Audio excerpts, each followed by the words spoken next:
Alrighty guys, so I finally finished making the indicator. I'm sorry it took a long time, but after a while I realized I needed some help, so I had to outsource it a little bit, but it's finally all done. And in this video I'm gonna go over what we changed in comparison to the old indicator.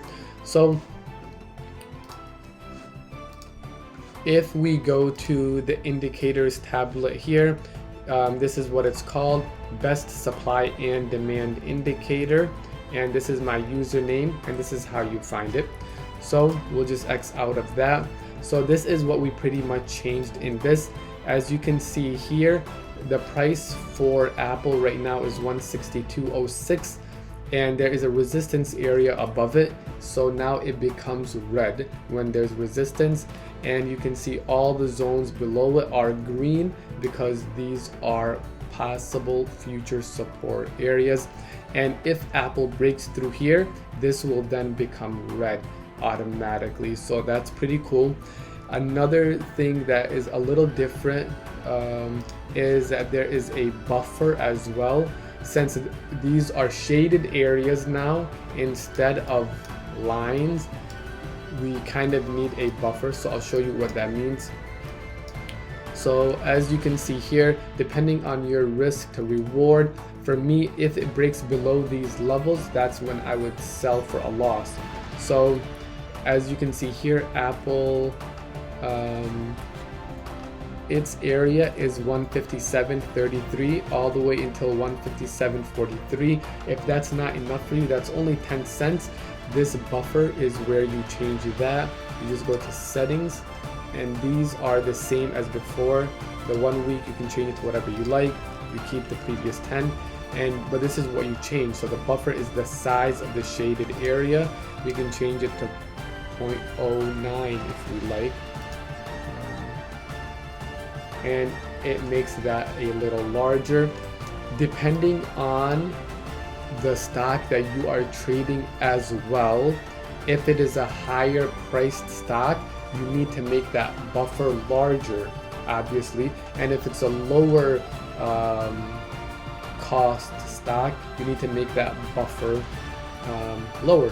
So for example, if we go to SPY, for example,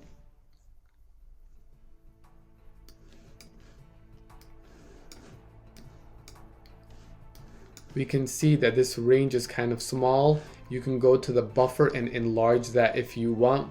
If you see areas like this where it's all condensed, that means that there was multiple resistance areas in the past.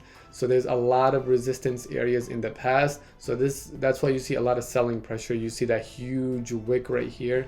That's a lot of selling pressure. There's a lot of selling over there.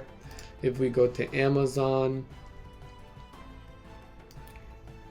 you might see these zones and think to yourself it's a little bit too large for you, so you can come down and you change the buffer size. So that's the main thing that is a need to know. Change that buffer size to something that you like, or that's more aesthetic for you.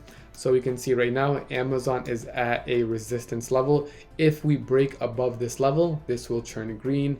Obviously, if we break below this level, this will then turn red automatically. This saves a lot of time from when we had those lines before and we were trying to make these zones ourselves. So for this indicator, if you come here, if you go to scripts, you just find my script, or you just find it under my name. So just go to my name, you'll find a script, and it'll give you the rules in order for me to unlock it for you. It's currently locked, as you see there, because there is a price that comes with this, and if you are in our Facebook group, you'll have it for 25% off. So I'm gonna post our Facebook group down below, and I know a bunch of you who have messaged me who are already in the group, so I will send you guys the invite for that now. And that is all, guys. Thank you for watching this video. Let me know how you like this indicator, and trade safe. Peace.